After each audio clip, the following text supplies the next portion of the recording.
Power is Within podcast. We're going to be short tonight, and I don't know what's up. The camera is not cooperating, so we got the small view tonight.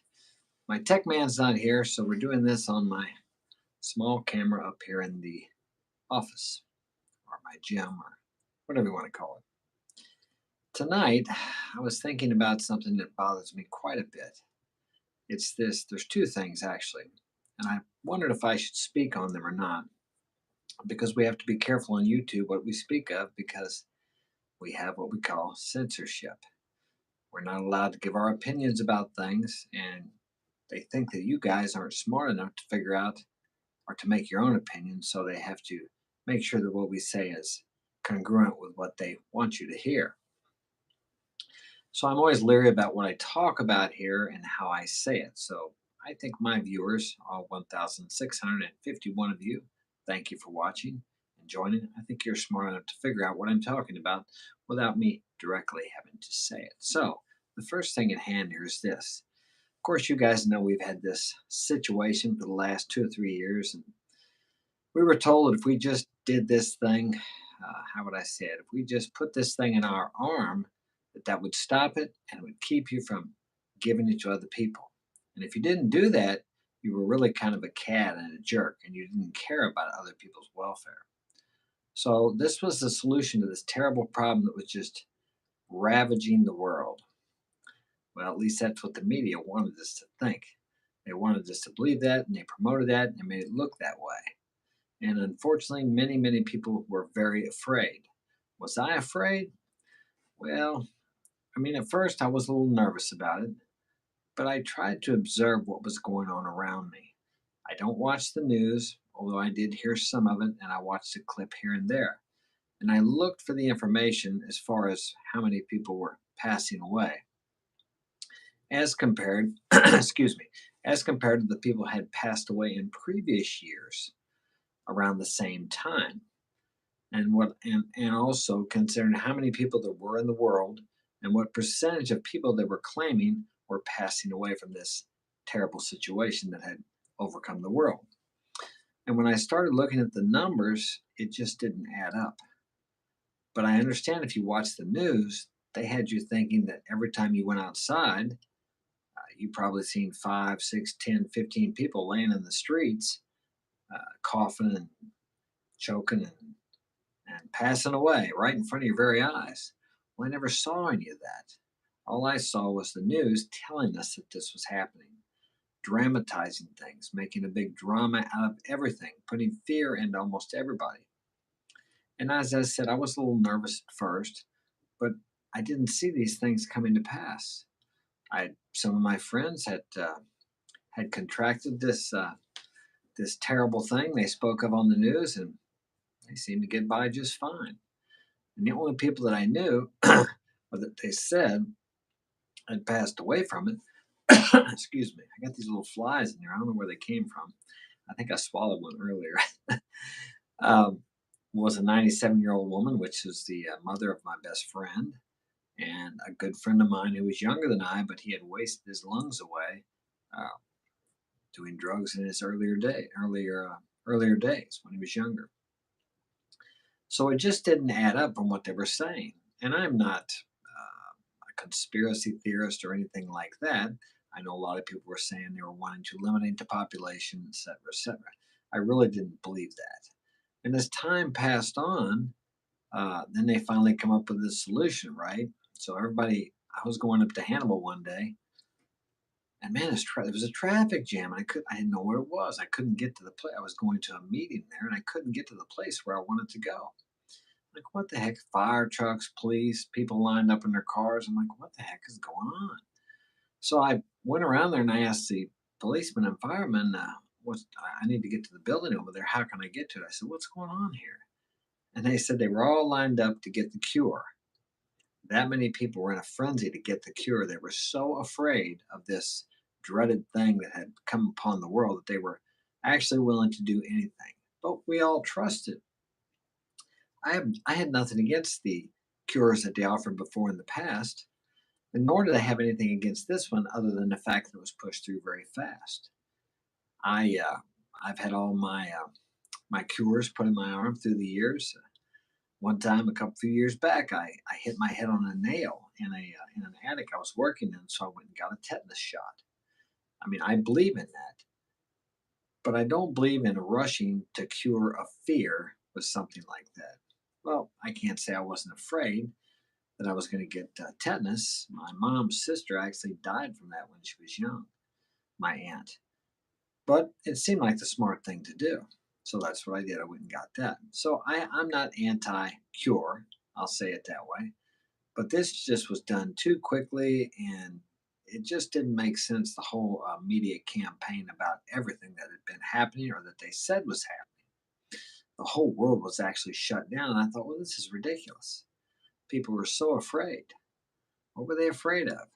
Well, it's guaranteed if you watch the news 24 hours a day, 7 days a week, you're going to start believing that because that programs you into believing the message they're sending. And it was the same thing over and over on all the main news channels, over and over and over again. As I've told you guys before, if you study the World War II and Hitler, he knew the power of repetition, of the spoken word. And he would have these big loudspeakers playing in the cities over and over that they were the what they called it, the superior race. They were better than anyone else in the world, that they were number one. And he convinced these people that they were superior to all the other people. And what happened? Millions died in the Nazi concentration camps, and over 50 million died during that war. Not just soldiers, everyone, soldiers, innocent people, innocent men, women, and children. Terrible things happened because he convinced a certain group of people that they were better and superior to everyone else, and that they were really the only ones that deserved to run the world and to live the world and to rule the world. And we saw a similar thing happen to us in the last few years. If you think about it, it was constantly on everything, everywhere. And then when they come out with the cure, it was more of the same. Everywhere you went in the background, you would hear, "Go get your cure. Take care of yourself. Think about others." And on the our government and politicians were saying the same thing, and actually calling the people who wouldn't take it a problem. They were the problem. They were the ones causing other people to pass away. So that really bothered me. And now I see the results of this. Me, my children, and myself, we did not take the cure. As far as I know, none of us ever had the dreaded thing that was going around that was supposedly so terrible. We had our usual sniffles and different things like that, but I'm not sure. I respected other people's wishes, of course. I stayed away from them during that time, the proper distance that was recommended. I wasn't much of a mask man. I wore it if I had to get a service done. Otherwise, I wouldn't wear it. If I walked in the store, they would ask me about it, and I would just ignore them and keep walking because I didn't buy that either. That narrative changed over and over. First, it was supposed to work. Second, it wasn't. Then it was. So the narrative changed so much. And it's some like, do we forget this? Do we forget what they said? Have we got a bad memory? Have we forgotten what they told us? I, I haven't forgotten it. And now we're still buying into what they're selling us, and they're still pushing it, even though, well, let me read this. I saw this today. This is from, I got to get close to it. It's small. This is from PubMed. It's from the government website. Okay. And it says, they talk about the swine flu cure that they put in your arm. Okay. The first one says swine flu, 1976. One serious event per 100,000 pokes in the arm, the vaccine was withdrawn. For every 100,000, there was a serious event, and they withdrew that cure. Okay, the rotavirus vaccine, Rothschild, 2 serious events per 10,000, and it was withdrawn too. Okay, now let's go to our current one here. The current cure, 1 serious event per 800 sticks in the arm, and they're still promoting it. Now, those numbers just don't add up. Why before was there so many, or less actually, than what we have now? Less problems and more cures given, but they withdrew the cure twice. But yet now, even though the numbers are lower and more people are suffering from it, they're still promoting it as something that really works. And obviously, it doesn't. I know several people personally that had gotten the cure and how do I say it, the three extra cures put in their arm after the first one, and they still got sick. More than once, they got the dreaded thing going around. So you can take that for what it's worth, but I would advise you to look up the information wherever you can find what you believe is real information that's true before you go out and take the cure, and just make up your mind. I'm not telling you to do it or not to do it. I'm just saying look at the information and make a decision for yourself. Maybe it helps some people, but apparently there's a lot of people that are suffering from it. And maybe there's a lot of people that are benefiting from it. I'm not sure. My opinion is I'm going to take care of myself. I'm going to eat good. I'm going to exercise. I'm going to meditate. I'm going to treat my body much better than I do my car. And I'm going to take care of it. And I believe if we take care of it, it will take care of us. We have an immune system, and that's what that immune system is for. It's very powerful and very strong, and it can fight off things such as this dreaded um, thing that was going around the last few years. So that's my first thing that I wanted to share with you guys. And I hope that, if anything, it will maybe help someone to make the right decision of whether they should take the cure or not take the cure. Each of us have to decide for ourselves. And that was something else when this was all going on. Many people were forced to take it. They had to, or lose their jobs, or lose their position, or lose their standing. And now so many people are regretting it. There's so many cases of myocarditis or something, it's a heart problem, as a result of taking the cure. But as we know, all medications, they all have side effects. So that's why I'm saying you have to decide for yourself. But I would not blindly listen to what the news media and main media tells you, or the government, or the any kind of government organizations. Do some research first, and then make up your mind, and then you can figure out what's best for you. At least that way, if things work out or they don't work out, you can take responsibility for it.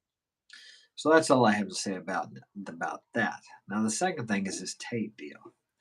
That kind of strikes close to home to me because I've been in a situation, not nearly as bad as he is, but I've been in a situation where I've been falsely accused. Gosh, I don't know how many times, 6 or 7 times, and been to court over it. And I just know how easy it is for people to say you did something. For example, today I was watching a video where this lady said she was living there and he took advantage of her, and more than once, and she's seen him, how to say, physically taking advantage of other people. But then every time she got paid, she would just kind of forget about it, that he had hurt her also. And she had plenty of chances to leave, but yet she stayed there. But now it's been 8 years. I think it was about 8 years. Now she's coming out and saying that, telling this. It's amazing to me how when somebody of famous stature, somebody accuses him or her of something, and then everybody comes out of the woodwork and they say it happened to me too. Years later, why didn't they say anything then? Well, this person did go to the police, but then they decided there was not enough evidence to do anything about it, which I listened to everything she said and I can understand why. Because really all she had was her word. And that's something else. Why is it when a woman can go to the police station or a judge and say a man did something and they will almost immediately go and arrest that man? Seems like all she has to do is cry a little bit and say that he did this and he did that, and they will go arrest that man.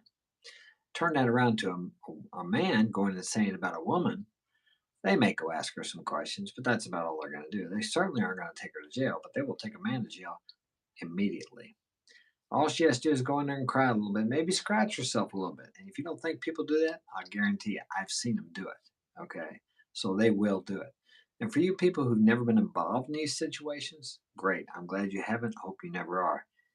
You would be amazed at how things get created according to how people feel about you.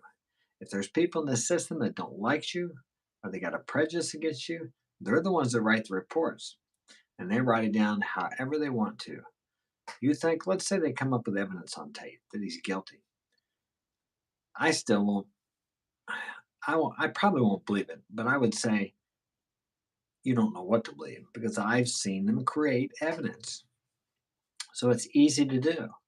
And he's been messing with some people who have a lot of power and a lot of money, and they could definitely easily create evidence. Now, this girl talking today, the only evidence she had was what she said, that she saw, and that he did to her. And then some people wonder why he's not arrested. Why should he be arrested? An eyewitness? And who knows what her motives are? What are her motives? Why is she doing this? Is she doing it because it happened? Or is someone paying her? Or does she want the notoriety? Or does she want the fame? Or is she angry because she thought she was going to have something with Tate and then he brushed her off? He got tired of her, got another girl. So there's so many things, and I honestly, there's no way I can know whether he did these things or he didn't do these things. All I'm sharing with you is the possibilities that could happen, and they're slanted because I've been in this situation, so I don't believe too much of anything that the system says or the media says. And I saw two of the mainline medias talking about or making statements that weren't true. One is saying, "Oh, he beats on women." Well, no, I can't say it. It's just like any good lie. It's got a little bit of truth in there. So they were talking about how he beats women. Well, that's true because there was a video of him beating a woman or hitting her, but it was consensual. And how many people do this BDSM? It's not my cup of tea, but that's a popular thing now. Women like that. I mean, I don't even want to do that, but I hear so many women that like that. It's like you almost got to, ask them if they want to be choked or something because they like that. Now, I'm not talking about hurting anybody. And then this woman too spoke of strangling. So was she being strangled or was someone choking her because that's what she wanted and she liked it? I mean, until a couple of years ago, if you told me that girls like to be choked, I'd be like, what? But yeah, that's a common popular thing now. Believe it or not, it's true.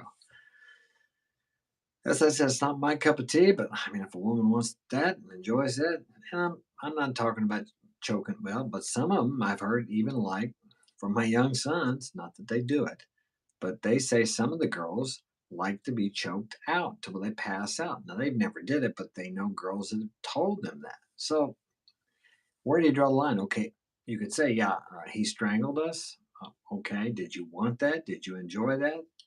I mean, it's really hard for me to wrap my mind around it, but I'm not a woman. So what they enjoy, I certainly wouldn't enjoy that, but I'm not a woman. Well, you remember 50 Shades of Grey? That was another thing. That book sold more copies than there was like any other romance novel or whatever you want to call it in history.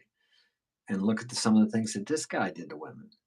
Women are fascinated by it. Not all women, but a big majority of them apparently. Why would they be reading about it if they didn't, if they didn't like it?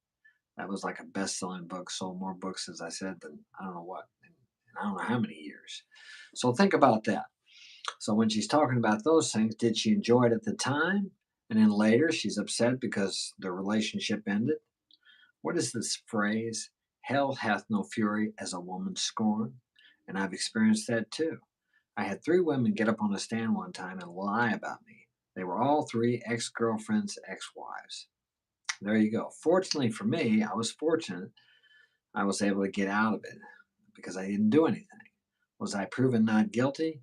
Fortunately for me, the prosecutor at the time knew these girls and he knew me, so he knew that they were trying to get me.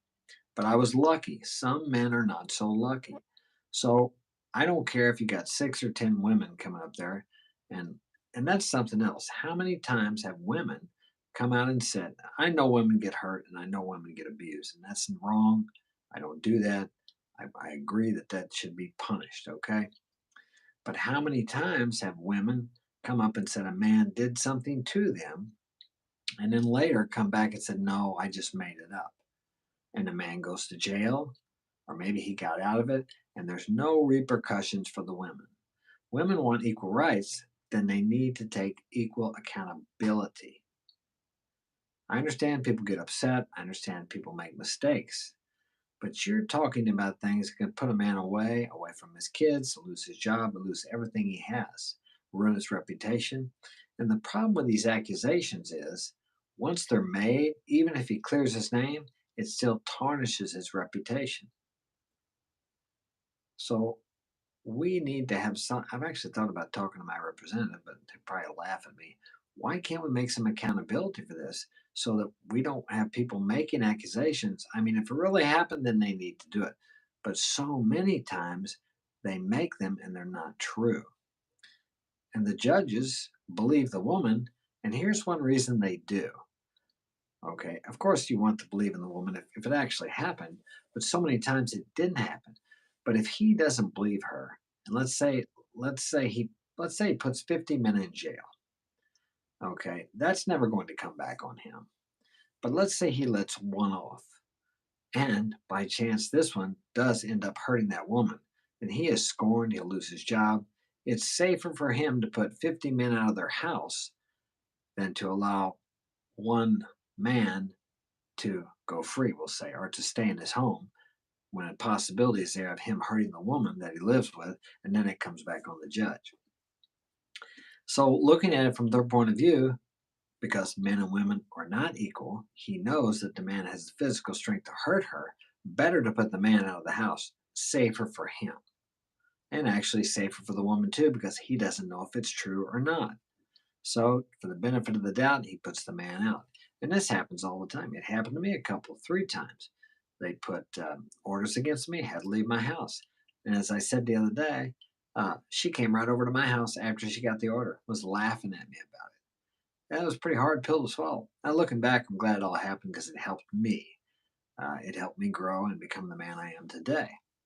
I needed some humiliation, and that was definitely humiliation. I mean, I've had women laugh and sneer at me using the court system to destroy me.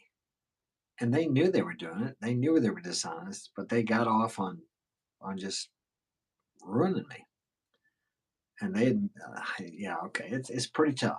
All right. So that's why this tape thing is kind of close to me because I understand that if he didn't do it, how does he prove he didn't do it?